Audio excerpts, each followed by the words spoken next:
Hi, I'm James Shillinglaw. I'm here aboard Silver Nova, the brand new revolutionary ship from Silversea Cruises, and I'm here with the kind of the sales think tank here, the sales force from all over the world. I'm here with Joe Leon, who's the head of sales for Silversea here in the U.S. and North America, and Peter Shanks, who I've known for a long time, who heads up sales in the UK, Ireland, Middle East, and Africa. So pretty much you got the whole how they're going to sell this wonderful new vessel to travel advisors and their clients around the world. And we're going to talk about that and a whole lot more on Insider Travel Report.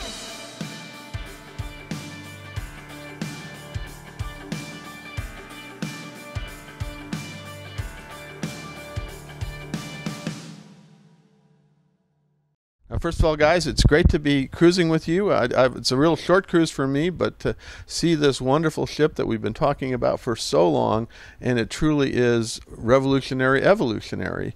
And so, what do you? I guess my first question is, John. I'll ask both of you the question. What do you think travel advisors have to do differently to sell Silver Nova? Joe, we'll start with you. James, I don't think they have to do much different. Quite frankly, I think the shipbuilding team did a great job of delivering on the spaces that we're so well known for, that our customers revere and enjoy so much. What we do is we have a lot more space on board. So I think that is true. Even though it's I think a passenger guest count of 728, it's actually bigger than your previous ships, but it feels much more spacious. I mean, Peter, same question. I mean, anything you think they have to think of differently? Because this it doesn't look like any ship you've ever had. It's interesting because to those people who love Silversea, our Venetian Society guests, our wonderful travel agent partners, it's the same Silversea. You know, we are that thoroughbred brand that does luxury, but to put it onto this new ship with the backing of what Royal Caribbean Shipbuilding can do, it takes everything to a different level. And I know game-changing is a big claim to make and often made when it's not deserved. Right. I think it's deserved with Silver Nova because it takes everything that our regular guests love about us. They'll find their favourite rooms, their favourite spaces, and they're all different and better and bigger. And then the big opportunity is it opens up to newcomers to Silversea who perhaps like wonderful, beautiful resorts. And what you're seeing up on Deck 10 is a revolution. I've never seen in my time a ship that is so open to the world. And that's what we are at Silversea. We're about the destination, and this ship brings that together. So yeah, it's awesome. Yeah, well, it is different. In fact, your president and CEO, said the other day that this was the first ship that really was totally a Royal Caribbean Group project. And you put a new yard in, you're doing all kinds of things with it. It's the first time you used the Meyer Werft yard. But it created a whole new area. And you're talking about that top area. And Joe, is that a huge selling point, you think? Absolutely. You know, Peter's right. Our focus is destination. We want to be the world's destination leaders. And you see that throughout the entire ship. You know, use of windows at every moment. The elevator shaft is all glass. We've been doing videos of the elevator shaft as we go up the thing. I've been in a few of those. And so I don't know if I guess I'll have to use this right here. Yeah. You can see us going up the elevator shaft because you are on both sides of the ship and it's all glass. It's really a first there. It is a first, and you see that really everywhere you are on deck, especially on Deck 10. As you know, we've pushed the pool almost to the full edge of the ship, right? And we've got glass partitions now as separating with the railings instead of solid steel. And the idea, James, of course, we want that destination brought into the ship and have you enjoy it even when you're still on board. Absolutely. And then, of course, I got to tell you, though, I'm on the top ship, and I keep wanting to shift that stack into the middle. I don't know what it is. It's like, even though it's asymmetrical design, and that's the beauty of it, because there's so much more space on this ship. I mean, it's a little bit like what's happened in the airline world with first class and business class. Airlines were brought in radically improved and different layouts to business and first. Mm-hmm. And when you first go on the plane, you're just not quite sure. We, for the first time, have done that in the cruise world. And I think our guests will come on and they'll be a little bit bewildered right to start with, thinking, whoa, what's happened here? And then suddenly they'll feel the bits they love and then the new pieces as well. So yeah, you've got to push it to the edge, and I think that's what we've done with this ship. Yeah, and you have, and that goes for the suites on board too. And Joe, tell us a little bit about the different kinds of suites you have on board that you can sell. Yeah, so we stayed to our traditional suite model, right? We have all of the categories that our customers love, and we've added 7 new suite categories. Only 7, huh? Only 7. We now have 13 different categories on the ship, and staying true to the promise of space, comfort, luxury, but never overstated, right? We want folks to feel like they're at home.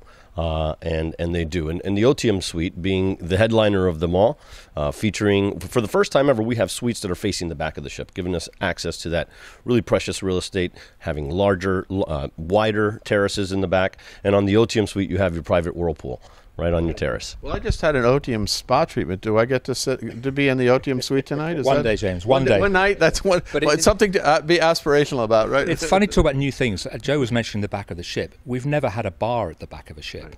And all of us who love cruising, there's nothing better than to sail away from a port at beer o'clock and have a cold drink in a beautiful bar after the ship. Yeah. And also up on the top deck now we have the Salt Bar, which again has an outdoor area for the first time. So getting people out into the open with all this additional space means we can start to deliver those wow experiences that we haven't been able to do. But that's not saying that our other ships aren't still beautiful. And I mentioned things like Otium and Salt that have been so important and successful on Dawn and Moon, that they're now being brought to life on a different level. And I think Salt is, in my view, the most innovative thing we've done up till today, because Silver Nova's just gone one step past. Well, I did interview Adam, your director of Salt, and he's happy with more space and different space, and that's just part of the dining experience. And Joe, take us a little bit about some of the other dining evolutions and revolutions on board, and then we're going to find out what Peter really likes. So we've got all the dining venues that our customers have come to love from Silversea, right? We've got La Dame, our staple big restaurant. We've got La Terrazza. We're in the beautiful Silver Notes, and then we've added a few little tweaks here and there. We now have the Salt Chef's Table, which is a new concept. I'm doing tonight. And you're going to be enjoying that tonight. So we've always. Here I have to get prepped for this. You need to get ready for that one. It's like get worked out a little bit. I just had a spa treatment. Now I got to do workout. It's an experience. It's not just dinner. So prepare yourself. But we've stayed true to what's made us successful. And when we launched the Muse class, we launched with 8 different dining venues. We've got 8 different dining venues on this ship as well. Some are larger than what you find on the other ships, but stay true to what works and what's been so well received by our customers. And then, of course, you've got a brand new restaurant concept on the top deck, and that's it's an outdoor restaurant, which I'd never seen before. What we can tell already from the last couple of days, that's, I think, going to be what's that one called? It's called the Marquee. The Marquee, yes. And it's actually, the design for that was driven by the Silver Origin, where up on deck 7 we have that completely open space where people have lunch. And this space goes across the whole deck with nothing on either side apart from glass or fresh air. So wherever you're sitting, you can see the world on both sides of the ship.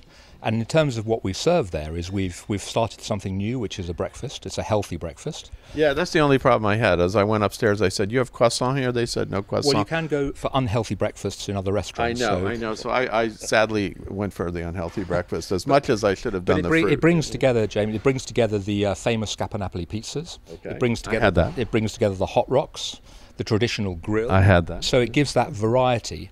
And judging by the last couple of days, I think that's going to be one of the hero parts of the ship. No, in fact, I was supposed to go to another restaurant last night, and I met up with some of my cruise buddies, and they were all going to Marquee. Right. And so I sat, I'll have a drink with you. And the drink suddenly became, all right, I'll just order something light. And then it became, I'll have the hot rocks. So it sort of evolved. I never got to my other restaurants, so that's the way it works. But Good. But you have a lot of different concepts. Right now, I mean, look, you mentioned I'm getting hungry. I got to have a hot dog up there. That's what I'd like. And we have the new Shelter, which is a champagne tasting bar, bringing fine champagnes from around the world. We haven't had that before. I think when you have space, you can be innovative. And some secret places too. I don't know if you've seen the library yet. That was amazing. I saw it on the tour. I would have never found it. It's a secret. It's no windows, but it's a beautiful starry sky, and it has all these books in it. It's so quiet and so nice, and it's really we're talking about a shelter. This is a different kind of shelter. Have you discovered that show yet? I haven't discovered it yet. Now I'm curious. I've got to go find it. Yeah, it's up in the observation lounge. Right? Yes, it is. That's exactly right. And I know we've had a little bit of feedback from our valued Venetian Society guests. The ship might be too big or too crowded. But the space is remarkable, and I pretty much guarantee that when people are on this ship, There'll be so many places to relax, so many corners to find, quirky areas, so many different bars. It's going to probably be, I would say, the most relaxing ship I've ever seen.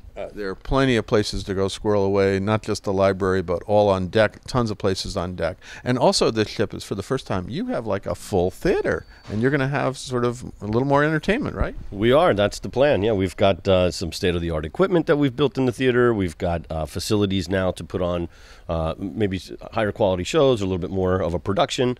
So we're really proud of it. It's a two-tiered, two-floor theater. So we No now pillars, no pillars, no obstructions. It's and we were there yesterday for presentation from Barbara and Jason, our CEO, and we're looking forward to having customers join us there for some additional entertainment on board. Yeah. And then, of course, Silversea is famous for the destinations you serve, and I assume this ship is going to give you a lot more flexibility to go to more places. Where is this ship going to go? So she's in the Mediterranean for the next 2.5, 3 months. Then she's going across to New York, which will be very exciting. Mm-hmm.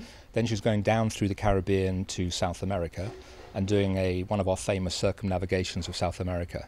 And then she'll come back across to the Mediterranean next summer, when she'll join her sister Silver Ray. No, and that's going to be interesting, because then you'll have two of this class of ship, and you still have your Muse class, and you still have your classic one, Silver Cloud, things that everybody loves. Yeah, it's wonderful to have that choice, and we have different horses for different courses now. And this is our newest ship, but I've recently been on holiday on Silver Moon. She's also a fantastic ship. So, and for those guests who like the smaller ships, we still have those smaller ships, and they're still beautiful small ships. But this does not feel like a small ship. No, the space is it's big, and it's wider than what we've built on the other ships. But there's a lot more capacity, but it feels still intimate. And the reason why this ship has more capacity is to do with all the technology we've put into the below deck space. And we'll maybe talk about that, but all the innovation in technology and sustainability meant the ship had to be a bit longer and a bit wider. And when that's the case, you can go a little bit higher. And that's what led us to having more space and then increasing the capacity up to 728. But there's so much space per square foot for everybody, per person, it's still going to be very relaxing. Well, this is your first LNG ship, I believe, and it is your most sustainable ship. And I guess because you both sell to different parts of the world, and there may be is sustainability a selling point in the U.S. market, for example? It will be. It certainly will. You're going to make it. Yeah. It will. I think that our customers right now are conscious of it. They want to ask questions, make sure that they are working with responsible suppliers. But what's more important is the future buyer, the future customer. It will drive their decision. And we need to make sure that we're prepared for that. And as you know, the industry as a whole is taking a big focus on sustainability. Absolutely. We're all talking about it. The question is, does sustainability sell? And I guess the same question for your areas of the world. Right? It varies by country. I mean, in Germany, for example, it's very high on people's agendas. In the UK, it's getting very high on people's agendas, especially the youngsters. But I think our approach is, it doesn't matter whether anyone else thinks it's important. To us, it's responsible and it's important. This ship will be 40% more efficient than the Silver Dawn, which was only launched a year ago, from an energy perspective. And it's really important. And my advice always to our travel advisor partners is just be ready for that question, because you will get more people coming to talk to you saying, so I'm thinking of going on a cruise, but tell me, what's happening with regards to sustainability?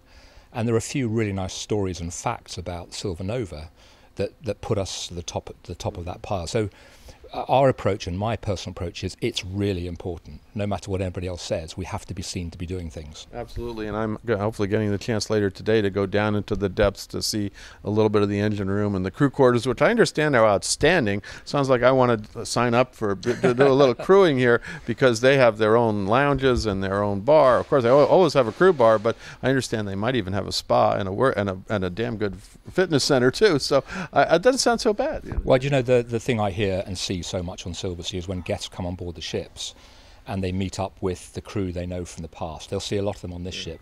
But when you think about what really delivers the magic for us, it is the officers and crew of our ship. So why wouldn't we look after them? Absolutely, and you have to. They're happy. The crew, the guests are happy. Now, so you sort of have Silversea now almost, I don't say it was divided. It all has the same wonderful features, but you're selling sort of classic Silversea ships, some of which have been converted to expedition ships. You're selling expedition ships, and you have the brand new Silver Endeavor, which I was lucky enough to be at the christening with last year, and now you have this series of ships. Is it a different sales proposition for those things? Yeah, It absolutely is. We feel that with a ship like this, and quite frankly, the entire fleet, we can appeal to cruisers. Cruisers that are looking for a little bit more of an exclusive and elevated experience. What we found with Expedition is our best source is to go and find new cruisers for Expedition, taking them to places that they know they can't see or won't be able to see if they're not sailing on ocean. So for us, it's a great source to find new customers, and yes, it's definitely a different sail. It's not the same experience, as you well know. We're not visiting places that have much infrastructure. We are the infrastructure in most places we go on Expedition, and it's all about wildlife and culture. We're here, sure. Culture is important, but we visit museums and cultural centers of the world, iconic cities of the world. Try the food. Culinary experience is huge. Yeah, absolutely. Now, big focus. But although, of course, I got to tell you, this ship could also sell to new customers because it looks like a resort. It's built, it's sort of all facing off that way. It looks like you're on a beach somewhere. Well, as Barbara said yesterday, not only does it have an incredible view from the pool, given that it's open to the world, you can go to a top resort in the world, but the view's the same every morning. Yeah, whereas we get a new view. This ship is fresh every day. You sure that's just not projected in front of us? and it's interesting. Expedition's hard work to sell. We have to work incredibly hard and support our travel advisor partners. But the one common thread that goes through everything we do is the destination. But Expedition is a particular challenge that we love doing because the way that the guests find and enjoy the experiences is incredible. We had a ship recently, the Silver Origin, scored a perfect 10 from an NPS, which is unheard of. So we know the Expedition experience is magic, but we have to put huge effort in to work with our travel advisor partners as to how we find the guests, how we promote it, how we market it, how we sell it. The rewards are fantastic, but it's hard work. Well, you actually, and then within the Expedition field, you have several different products to sell. You have Galapagos is a very different kind of ship from your newest in Silver Endeavor, and from some of the ships you did convert. So that's even with Expedition, you got to do a different kind of sales job. Right? Oh, absolutely.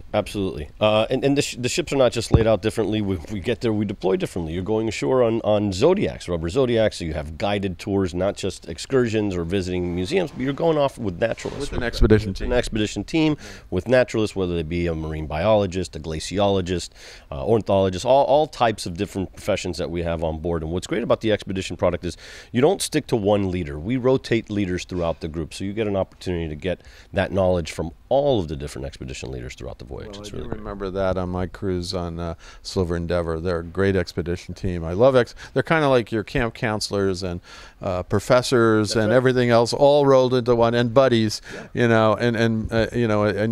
not really, their crew. I mean, this crew is wonderful overall, but they're a little bit of a special breed. So. I was very fortunate. I went on holiday to Galapagos, and then with you actually down to Endeavour and Antarctica in the same year.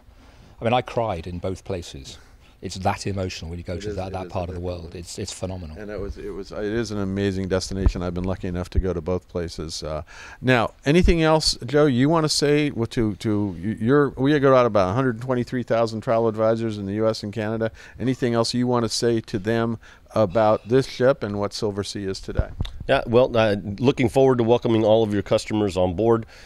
Please, if you have a chance, reach out to our sales team. We'd love opportunities to share this with you. We will have some agent rates available, so we'd love for you to come on board so that you can experience this revolutionary ship for yourself. And we appreciate all the wonderful support you've given us over the years, and thank you all for your business. And Peter, you've been with Silversea for quite some time.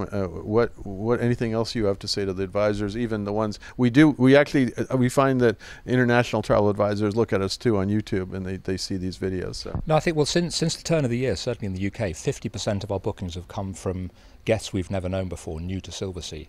And I know it can be quite hard for travel advisors to find newcomers. But with this sort of ship, it's the perfect opportunity to find new people into cruise, partly because of the resort. We're like a resort as well. But you put the two things together of our 30 years of a thoroughbred in luxury and this beautiful new ship. I think that will lead not only to pleasing our wonderful current Venetian Society guests, but attracting more people into the ultra-luxury sector for the first time. And it's a great time because a number of ships have come into the ultra-luxury field in the last couple of weeks, actually. Oh, yeah, and I'm lucky enough to be on a few of them, and it's amazing what the market is really doing now, and it's all good. It's great for all of us. It's great for our travel advisor partners because this is where the investment is going into our sector. We're very ambitious of being the leader in that sector, but everyone is now talking more about it, so it's the perfect time to bring more people into it. Well, it is an amazing ship on every level, from the top level on down. So much more space, so much more light, so much more openness.